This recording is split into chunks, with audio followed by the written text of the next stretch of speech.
Walang alinlangan na isa sa mga pinakamahusay na institusyong pang-edukasyon para sa mga mangangaso ng pagsasanay. Sa backdrop ng high gray mountains na umaabot hanggang sa asol na kalangitan ay nakatayo ang isang multi-story, magandang gusali na may maraming bintana at balkonahe, Valhalla. Bawat taon, hindi mabilang na mga aplikante ang nag-a-apply para sa karangalan na taglayin ang pangalan ng institusyong ito. Maraming mga lalaki at babae na may iba't ibang mga hairstyles, outfits at armas, lumakad pasulong resolutely. May nagpakita ng lakas ng kanilang mga kalamnan. May nagbuhat ng paniki sa balikat. Magkaiba silang lahat, ngunit may iisang layunin. Na may kompetisyon ng 500 katao bawat lugar. Marami sa kanila ang napatay. Ang kanilang hindi gumagalaw na katawan ay bumuo ng isang malaking banten. Kahit 150 tao ay halos hindi makatapos ng Valhalla. Ang kompetisyon ay nagsisimula sa pamamahagi. Nagkaroon ng away sa pagitan ng dalawang lalaki na nakasuot ng dark blue na pantalon. Itinaas ng blonde na lalaki ang kanyang paa ng mataas at pinalo ng malakas sa ulo ang kanyang kalaban. Ang kanyang binti ay kumikinang ng maliwanag sa asol na espiritual na kapangyarihan. Ang malaking silid ay nahahati sa mga kubol na parisukat, sa bawat isa ay may mga away sa pagitan ng mga estudyante. Ang mga lalaki ay nakipaglaban sa ilang mga booth, sinaktan ang kanilang mga kalaban gamit ang kanilang mga kamay at paa, na nag-iiwan ng mahiwagang maliwanag na mga bakas sa hangin. Sa ilang mga booth, makikita ang mga estudyante na armado ng mga espada na kumikinang sa espiritual na kapangyarihan. Pinagmasdan ang lahat ng ito mula sa itaas, mula sa balkonahe ng isang lalaking may kulay abo na buhok na nakasuot ng gray na jacket. Ang nangungunang instruktor ng Valhalla, si Lee Sang-chul, ay naka-cross-arm sa kanyang dibdib at tumingin sa ibaba na may seryosong ekspresyon sa kanyang mukha. Siya ay isang may sapat na gulang na may kulay abo na buhok, isang maikling bigot at balbas. Pinag-isipan niyang mabuti ang mga estudyante at napaisip, wow, ang dami na rin nila this time. Nakarinig si Lee Sang-chul ng mga yabag sa tabi niya at napalingon siya sa gilid. Nakatayo sa tabi niya ang tagapagmana ng Yushan family. Si Yam Injin, isang maitim na buhok na binata na nakasuot ng gray shirt na may gray na korbata, gray na vest at gray na trouser suit. Tahimik na tumingin sa instructor. Lumingon si Lee Sang-chul sa kanya, tumingin sa kanya at sinabing, sa proseso ng pagpili, palaging may sapat na mga aplikante. Tanong niya, kaya't lumapit siya upang makita ang kanyang pamangkin na si Yon, nakasandal sa metal na rehas ng balkonahe at sumagot ng eksakto. Napakataas ng inaasahan ng pamilya niya kay So Yian. Nag-isip si Lee Sang-chul kay Yasyon, isang payat na batang babae na may mahabang asol na buhok, nakasuot ng dark blue na uniforme ng estudyante. Siya ay isang henyo, ipinanganak sa Yuzin family, isa sa nangungunang 5 pamilya sa Korea. Sa edad na 10, malaya niyang magagamit ang mana na katumbas ng mga estudyante sa high school. Sa edad na 13, nagawa niyang gawing katulay si Mana sa sarili niyang sword. Sa edad na 16, naabutan niya ang mga miyembro ng pamilya Yushan, na naging hindi mapag-aalinlanganan na pinuno sa kanila. Si Yushan ay tumayo sa gitna ng mga talunang lalaki na hindi gumagalaw sa lupa. Hawak niya ang kanyang sword sa kanyang mga kamay. Nagliwanag ang aura niya. Si Lee Sang-chul, pagkatapos makinig sa impormasyong ito, ay nagsabi na ito ay nakasulat sa archive kasama ang kanyang personal na data. Interesado niyang tanong, may iba pa ba siyang hindi alam tungkol kay Yam Injin na misteryosong ngumiti, lumapit sa instructor at sinabing, makaka-interact daw niya ang patron constellation ng pamilya nila. Naging maingat si Lee Sang-chul. Kumunot ang noo niya at seryosong tumingin kay Yam Injin. Tanong niya, maniniwala ba siya? Hindi makapaniwalang tanong ni Lee Sang-chul, ano ang sinasabi niya ng totoo? Yam Injin looked at him conspiratorially and said, of course, that's why they expect so much from her. Ang dahilan kung bakit mayroong 5 pamilya sa Korea ay dahil sa mga guardian constellation na nagpoprotekta sa bawat pamilya. Karaniwan, ang mga ngaso ay tumatanggap ng isang pagpapala o pumasok sa isang kontrata sa guardian constellation. Gayunpaman, ang The Guardian Constellations of the top 5 families ay iba sa iba pang constellation of the Yushan family, God of the Sword, isang binata na may mahabang itim na buhok na nagtipon sa likod ng kanyang ulo, nakasuot ng light gray na kimono at isang dark, asol na kapa. Ang kanyang mga kamay ay nababalot ng puting benda. Hawak niya sa kanyang kamay ang isang matalim, mahabang espada kung saan nagmumula ang isang asol na liwanag.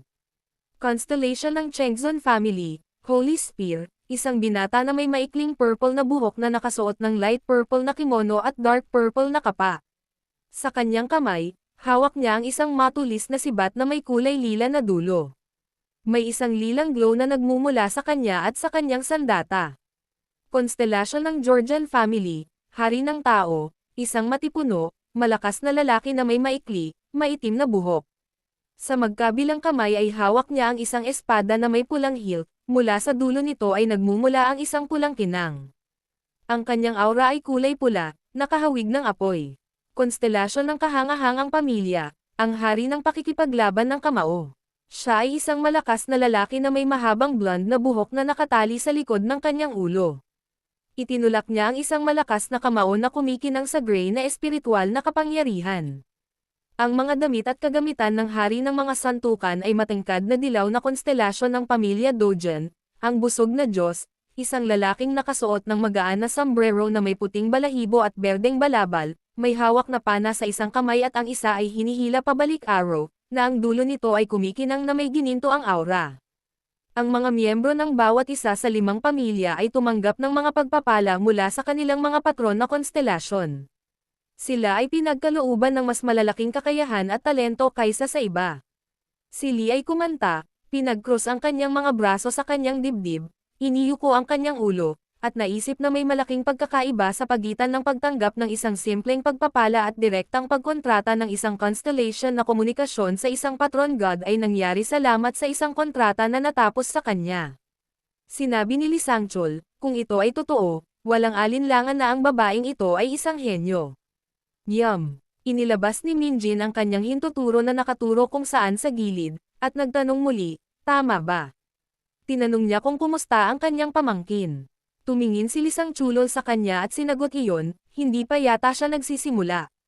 Ipinapalagay niya na ngayong tumingin siya sa site, magsisimula na siya sa lalong madaling panahon. Makalipas ang mga 30 segundo, tumingin si Yam Injen sa instructor at nilinaw sa pamamagitan ng pagtatanong, talaga. Hiniling niya sa kanya na hayaan siyang manood nito. Sabi ni Lee Sangchul, kung gusto niya talaga itong makita, hayaan mo siyang bumaba doon ng personal. Nagtatakang tanong ni Yam Injen, ang ibig niyang sabihin ay kailangan niyang dumaan sa lahat ng mga scout at reporter na ito. Hindi, mas mabuting dito na lang siya magpahinga. Nagsisiksikan ang aming mga manunood. Maraming tao ang dumating para panoorin at suportahan ang mga mag-aaral sa kompetisyon. Nakatayo sa ibaba ang mga reporter na may hawak na malalaking kamera sa kanilang mga kamay. Yam Minjun, nakasandal sa balcony railing, tumingin sa ibaba at sinabing, hayaan mo lang siyang dalhin ang laban sa screen. Tanong niya, hindi ba siya ang nakakatanda? Paglilinaw ni Lee Sangchul, nagtatanong kung ngayon lang niya ito naalala, nag-activate siya ng blue screen sa ere at sinabing, well, dahil interesado rin siya, gagawin niya ito. Isang larawan ng 2 kalahok sa kompetisyon ang lumabas sa screen. News at tumayo sa harap ng kanyang kalaban, isang maitim na buhok na kabataan. Sabi ni Yam Injen, masayang nandito siya.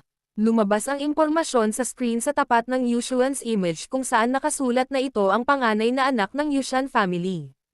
Si Yu Soyen, 17 taong gulang, kasunod ay lumitaw ang isang imahe ng pangunahing tauhan sa impormasyon tungkol sa kanya. Walang nakasulat tungkol sa kanyang pamilya, tanging ang pangalang Kim Ju-hayek, 17 taong gulang. Ito ay isang lalaki na may maikli at kulot na itim na buhok. Nakasuot siya ng dark blue na student uniform, puti, may blue tie at gray na vest.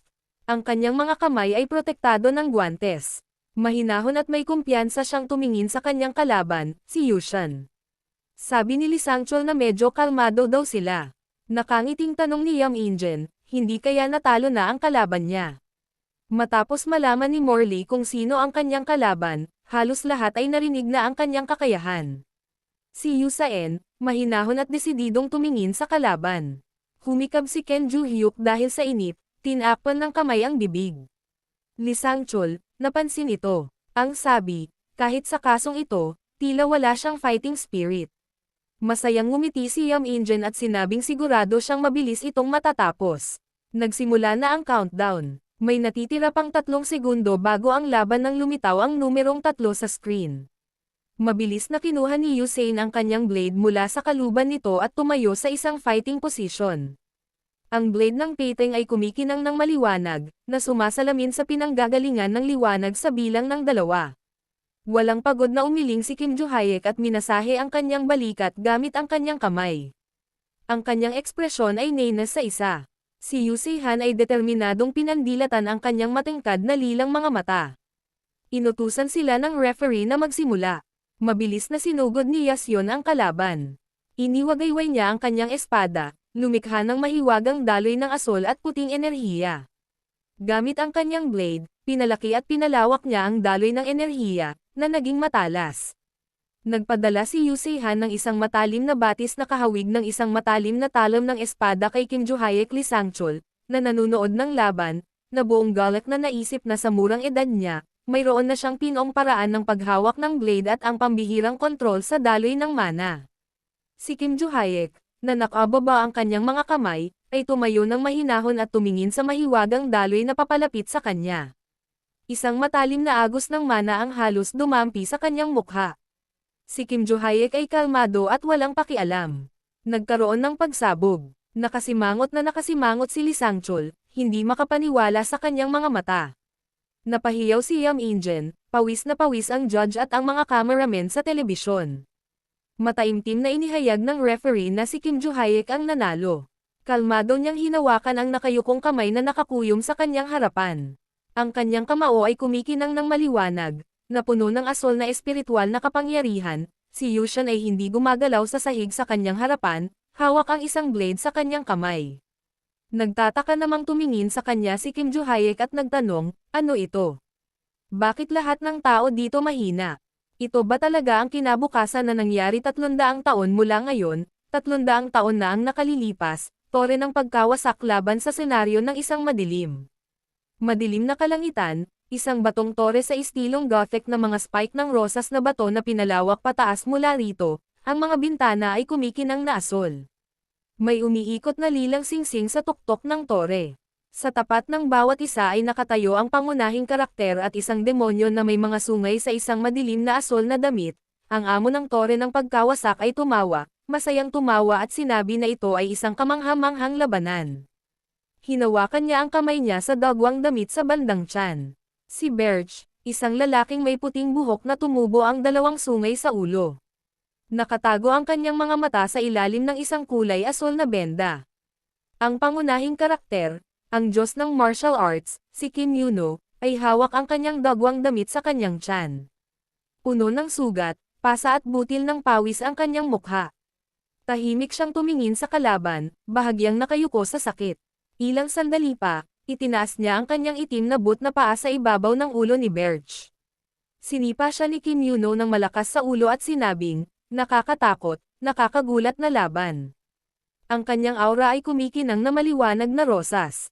Sa sandaling iyon, bumagsak si Birch sa sahig, patay. Bumaba ang tingin ni Kim Yuno sa kanya at masayang tumawa. May lumabas na notification sa screen ng system na natalo niya ang boss sa Tower of Destruction. Pinipigilan ni Birch ang pagkabulok ng mundo. Sa sandaling iyon, nagsimulang yumanig ang tore ng pagkawasak. Isang pulang ilaw ang bumukas sa mga bintana.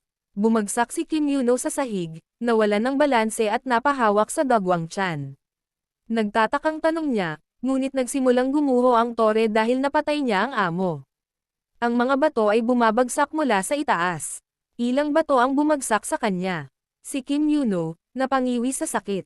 Ang mga patak ng pawis ay dumaloy sa kanyang mukha, nagngangalit ang kanyang mga ngipin, siya ay napaungol. Inalis ni Kim Yuno ang kanyang kamay at nakita niya ang malaking sugat na dumudugo sa kanyang tiyan.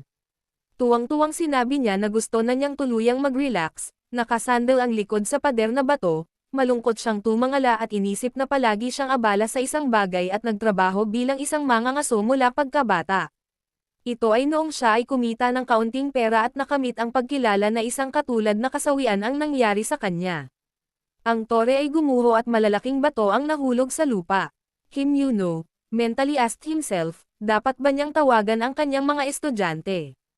Naalala niya kung paano niya pinigilan ang isang grupo ng mga armadong lalaki na sumusunod sa kanya gamit ang isang kamay.